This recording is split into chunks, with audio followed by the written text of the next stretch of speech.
Be careful of who you allow to put hands on your head, because you never can tell what they're saying in their minds in the spiritual realm.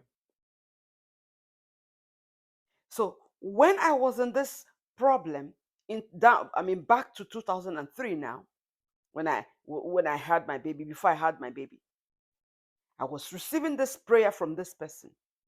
Every time we'll pray, every time they will bless me on the phone, every time they will, talk to me, give me positive, positive. They give me positive words, but in the spiritual realm, they were giving me negative words. And I would always say amen. And I would be in my heart like, oh God, God bless this person. God bless this person. At a point, I was also praying for the fruit of the womb for my enemy. Yeah, because I felt like, oh, this person is so kind. Somebody will call me up and pray for me.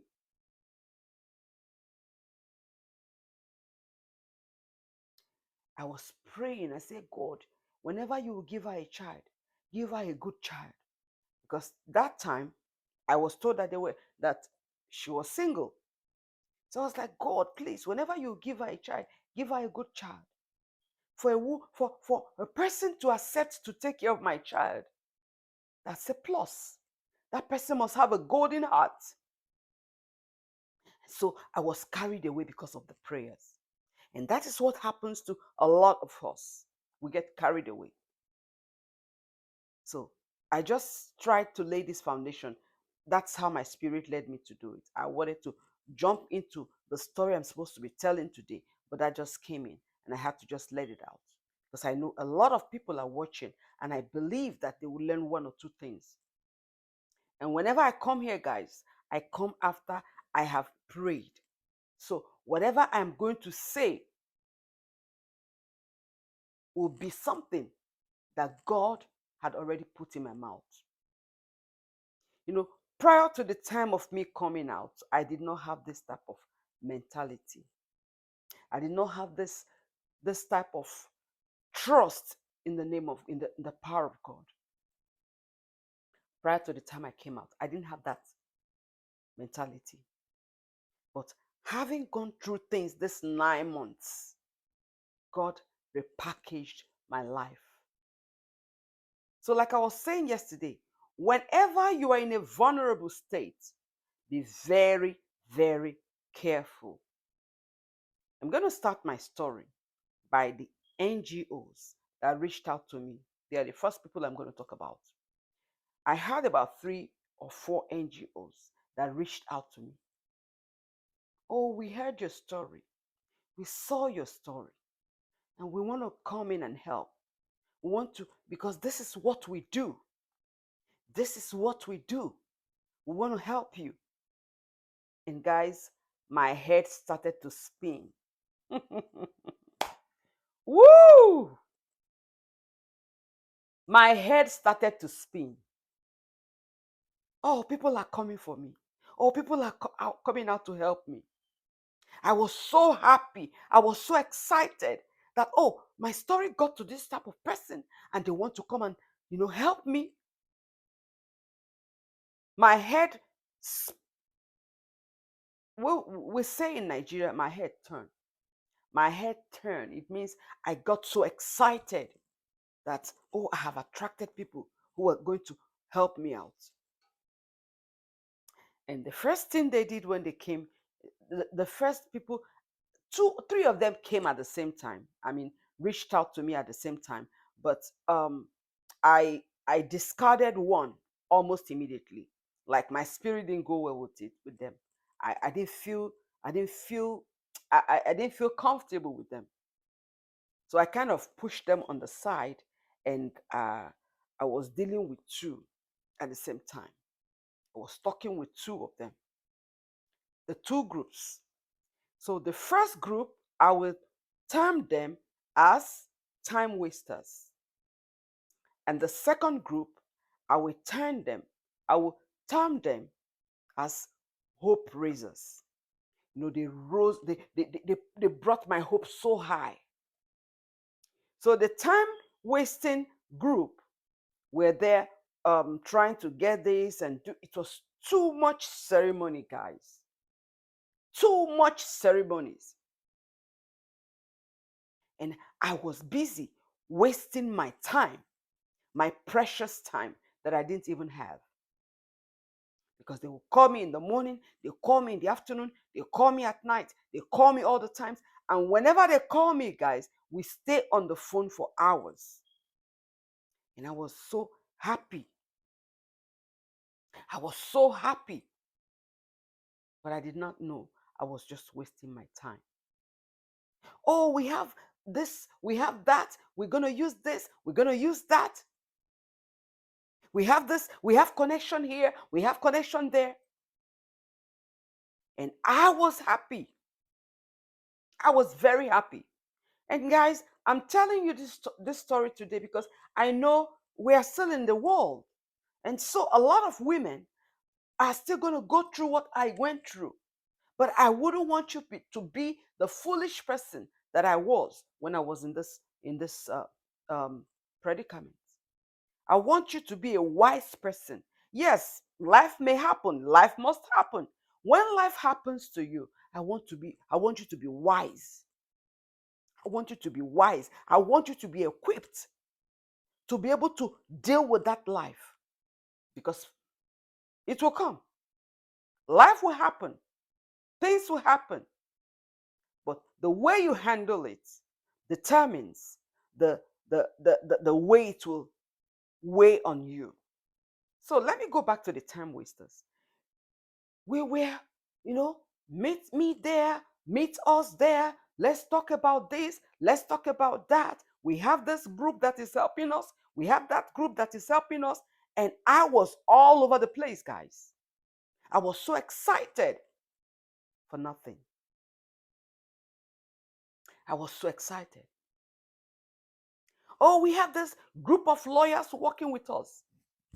We have that group of lawyers working with us. We're going to help you do this. We're going to help you achieve this. And my spirit was warning me at some point, when you've been touched by a little bit of fire, when you feel a little bit of even a tiny flame, you will try to caution yourself. So because I've been deceived before, I became very, very sensitive with dealing with people.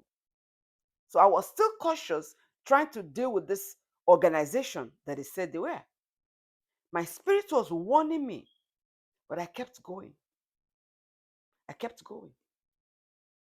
These people will call you on the phone, on a video call, and you'll be talking with them, and you will notice that the person on the other side of the video doesn't even feel what you're feeling. You'll be telling them your predicaments, and one of them will be pressing the phone or just doing something else that will show you that these people don't really have that heart of helping you. And at some point, I didn't know. I didn't know. I was like, oh, they're doing their best. Oh, we're going to help you organize this part of your story and do this and do that. And I kept wasting my time. Wasting my time. The time that I didn't even have. Was wasting my time. And I kept following every lead. Oh, we're going to pray at so and so time. I will be there. I'll pray. We're going to talk this and this. I will do it. When my eyes got opened was when I faced the first blow. The first bullet came.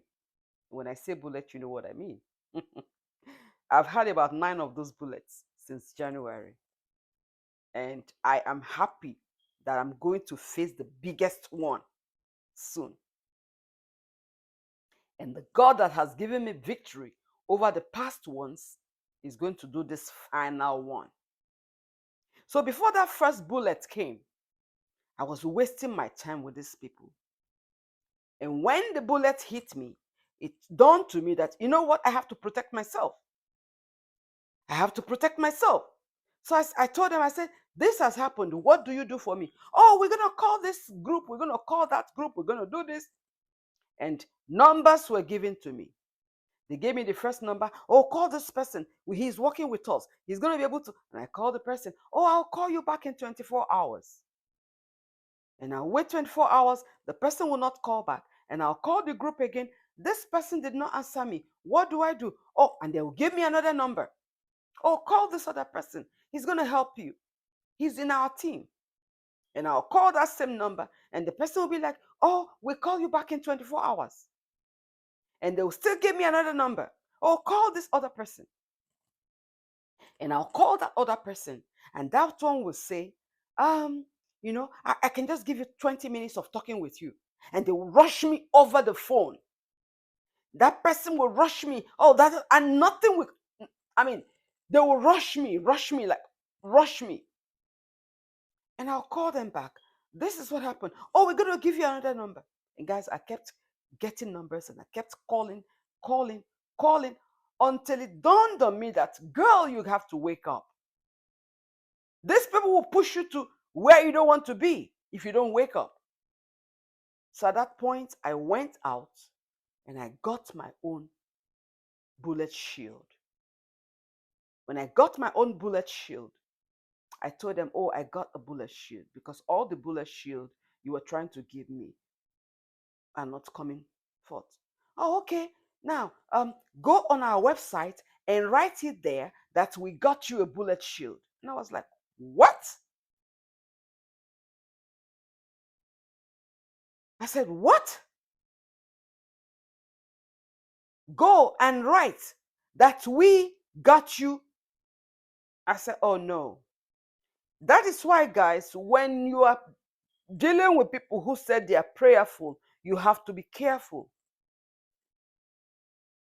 You have to be careful. When you are dealing with these people who say they are prayerful, you have to be very, very careful. When they told me to go on their website and put the information of my bulletproof that I got with my money, I got upset. And I said, okay, so why were you wasting my time all this while? It was at that point that I decided that I have to let these ones go. And I told them my mind. I called them up and I told them my mind. I said, moving forward, if you're going to be doing this, you have to get yourself organized. You have to put yourself together. Yoruba people says that before you accept clothes from someone, look at the type of clothes that person is wearing. Before you accept offer from someone, look at the integrity of that person. Look around that person. That was the thing I did. Though I saw some things that would have made me to pull off right from the first start, but I still wanted to give them the benefit of the doubt. So after it got to that point, I called them and I said, I am done with you guys. I am no longer willing to work with you. Because if you promised me beans and rice, and at the point that I needed your beans and rice, you could not provide it, and I went ahead to get my beans and rice, and you are now telling me to make sure I tell the world that you gave me the beans and rice, then I don't think you are genuine. And that was how I cut off from them. So I'm going to continue this story in the next video. I'll tell you the next set of people that I came across.